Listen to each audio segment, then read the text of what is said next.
Welcome to the Big Data for Beginners course presented by Jigsaw Academy. Through this course, we hope to familiarize you with the various aspects of the exciting world of big data. Big data. What do these two words really mean? Yes, everyone is talking about it, but frankly, not many really understand what the hype is all about. Let's just start by looking at some examples of how data is growing in the present times. What else can be a better indicator of growing data other than the internet, right? If we take the growing internet usage, more than 2 billion people are using the internet currently, and Cisco estimates that by 2014, the total internet traffic will be 4.8 zettabytes per year. For your information, 1 zettabyte is a quantity of information equal to 1 billion terabytes, which is 1 followed by 21 zeros of bytes. That is an immensely huge volume of data. Also imagine that 200 million blog entries go into the web every day, and about 300 billion emails are sent every day. Those are just astounding numbers. Also, social media. It's one of the biggest generators of data in the present times. Look at the pinwheel on your screen. Facebook generates 25 terabytes of data daily, and there are 1 billion active users. Twitter generates 12 terabytes of data daily, and there are 200 million users generating 230 million tweets every day at the rate of 97,000 tweets sent per second. We can also go to the skies. Every flight, an Airbus for instance, generates 640 TB of data per day. 4 engines of a Boeing 747 on an average flight to New York generate more data than most companies do in a single year. Also, there's RFID, or radio frequency indication. It is the widest use of electromagnetic fields to transfer data for the purpose of automatically identifying and tracking tags attached to the object. In 2005, there were 1.5 million RFIDs, and in 7 years, this number has gone up to 30 billion RFIDs in 2012, which is an almost 12-fold increase in the data. Or what about online or stock trading? The New York Stock Exchange produces close to 1 terabyte of data every trading day. The data being generated by the research domain is also increasing massively. CERN atomic facilities generate about 40 terabytes of data every second. Apart from this, data generated by banks, mobile phones, ATM transactions, customer feedback, all these new sources of data which did not exist in the past can be categorized under the new word, big data. Also note that apart from the growing size of data, data is also coming in from many different sources. But now that we know data is growing exponentially, how do we put this data into use? What value can all this data really provide? Well, let's look at some interesting big data case studies. Going to the World Cup, the Football World Cup. As Germany prepared for the 2014 World Cup finals against Argentina, it had big data on its side.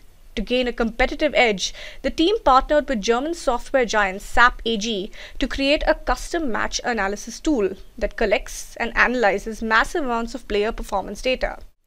The tool called Match Insights analyzes video data from on-field cameras capable of capturing thousands of data points per second, including player position and speed. That data then goes into the SAP database that runs analytics and allows coaches to target performance metrics for specific players and give them feedback via their mobile devices. Based upon these insights, the focus for the German team this year was speed. Using Match Insights, the team was able to analyze stats about average position time, and it cut down from 3.4 seconds to just about 1.1 seconds. The tool allowed them to identify and visualize the change and show it to coaches, players, and scouts. That then goes into the game philosophy of the German team. What is apparent is the aggressive style Germany plays. That style of play was evident in Germany's massive victory over Brazil, which included 3 goals in a span of 179 seconds. Despite possessing the ball for 52% of the game, Brazil created barely a handful of chances. In contrast, Germany passed the ball at full speed to create holes in the defense and clinically took advantage. We could say that big data was Germany's 12th man on the pitch of the World Cup. Let's see another case. We know that Facebook and Google are both the biggest collectors of data.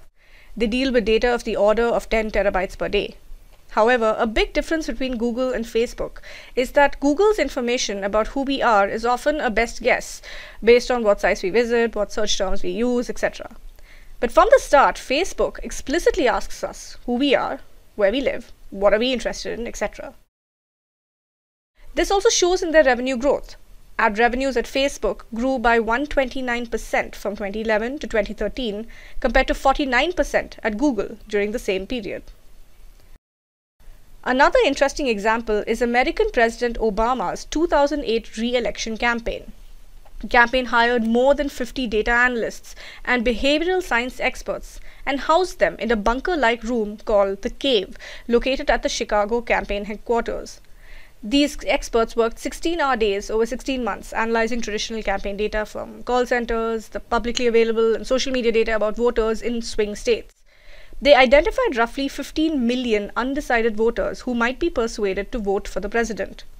Using data from the cable boxes, the analysts determined what those 15 million voters watched on TV. Obama targeted his TV advertising to those viewers. Because his opponent Romney was not using the system, Obama's ads went uncontested. Also, because Romney eschewed the standard primetime slots, the Obama campaign was able to purchase 40,000 more advertising spots than Romney and spend $90 million less. Not just companies or enterprises, big data has plenty of applications for personal use as well. Take smart routing using real-time traffic information, which is one of the most heavily used applications of personal location data. As the penetration of smartphone increases, the free navigation applications are included in these devices. The use of smart routing is likely to grow. By 2020, more than 70% of mobile phones are expected to have GPS capability, up from 20% in 2010. All told, we estimate that the potential global value of smart routing in the form of time and fuel saving will be about $500 billion by 2020. This is equivalent to saving drivers 20 billion hours on the road, or 10 to 15 hours every year, each traveler, and about $150 billion on fuel consumption. Big data is definitely one of the most fascinating evolutions of the 21st century in the world of IT. The truth is that big data has opened up tremendous opportunities and has provided us with endless solutions to deal with social, economic, and business problems. For enterprises, it is a huge untapped source of profit, which if used appropriately will be the key to staying ahead of their competition. Business strategies based upon the insights from such varied sources of data is what is going to drive the market in the coming days. Now, in order to deal with big data efficiently, enterprises need to depend on advanced database technologies and faster processing capabilities. They need to be equipped with a framework that supports collecting and storing of big data. Also, just having big data is not a sufficient criterion for success. Enterprises also need to implement analytics efficiently in order to be able to garner insights that will help them improve profitability. This means they should actively pursue the art and science of capturing, analyzing, and creating value out of big data. Well, now, what are the sources of big data? Across all industries, enterprises now have access to an increasing number of both internal and external sources of big data. Internal sources typically track information around demographics, online or offline transactions, sensors, server logs, website traffic, and emails. This list is not exhaustive, and it varies from industry to industry. External sources, on the other hand, are mostly related to social media information from online discussions, comments, feedback shared about a particular product or a service. Another major source of big data is machine data, which consists of real-time information from sensors and weblogs that monitor customers' online activity. In the coming years, as we continue to develop new ways of data generation, either online or offline, by leveraging technological advancements, the one current prediction we can definitely make is that the growth of big data is not going to stop. Now, what exactly is big data? When do I call my data as big data? Is 1 terabyte big data, or 1 petabyte, or even higher? The O'Reilly Strata Group states that big data is data that exceeds the processing capacity of conventional database systems. The data is too big, it moves too fast, and it doesn't fit the structures of your database architectures. Let's try and understand this with an example. Say an online e-commerce enterprise in a single region is generating about 1,000 gigabytes of data on a daily basis, which can be handled and processed using traditional database systems. On expanding operations to a global level, their daily data generation, let's say, now has increased 10,000 times and is currently at a rate of 10 petabytes per day. The existing database management systems in the enterprise may not be able to handle this increasing size of data. This corresponds to the volume characteristic of big data. Volume deals with the size aspect of big data. The technical advancements and global connectivity and social media, the physical extent of data generated on a daily basis is growing exponentially. Across many enterprises, these increasing volumes pose an immediate challenge to traditional database systems with regard to the storing and processing of data. Let's go back to the same example. Let's say now this company wants to improve its customer segmentation model. For this, they also want to consider its customers' social activity apart from their purchase history. That is, what kind of posts they like on Facebook, what kind of tweets do they follow, do they post on Twitter. This will clearly require them to work with text, images, and many other forms of data, right? So this corresponds to what we call the variety characteristic of big data. Variety deals with the different forms of data. Big data often comprises data of different formats. This is mainly because big data is coming in from different sources, such as conversations on social media, media files shared on social networks, online transactions, smartphone usage, climate sensor data, financial market data, and many more. The underlying formats of data coming out of these sources could vary in terms of Excel sheets, text documents, audio files, video files, server log files, etc., right? So the data could be structured, unstructured, or semi-structured. Structured data formats refer to a defined way of storing data that is clearly marked out rows and columns, whereas unstructured data formats do not have any order and mostly refer to text, or audio, or video forms of data. Unstructured formats of data are more of a recent phenomenon, and traditional database systems do not possess the required capabilities to process this kind of information. We'll come back to this later. Let's go back to our example. Let's say now the company wants to consider its customer sentiments on various products for their future product pricing decisions.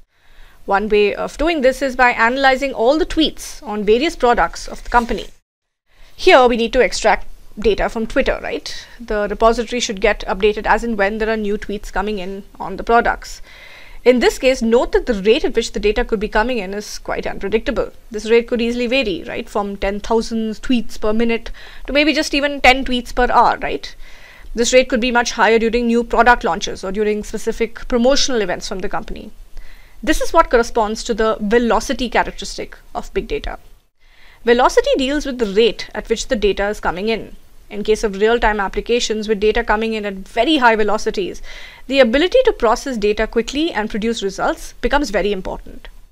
An example of this is of Amazon, which provides instant recommendation services depending on the user's search and location. Based on the entered keyword, these services need to search through their entire historical transactions and share relevant results within minutes to convert them into a potential purchase. The effects of velocity are very similar to volume and variety. Enterprises need to rely on advanced processing technologies to efficiently handle big data. So to put it all in one simplified format, we can rely on three major characteristics of big data. One is volume, that deals with the size. The second is variety, that deals with type. And velocity, that deals with the rate. To simplify our understanding of big data, we can rely on these three major characteristics of big data: volume, size, variety, type, and velocity, speed of data generation. These three are commonly referred to as the three V's of big data. Some also refer to a fourth V of big data, which is called veracity.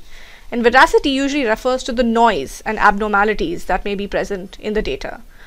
All of these characteristics provide more details around the nature, scope, and structure of big data.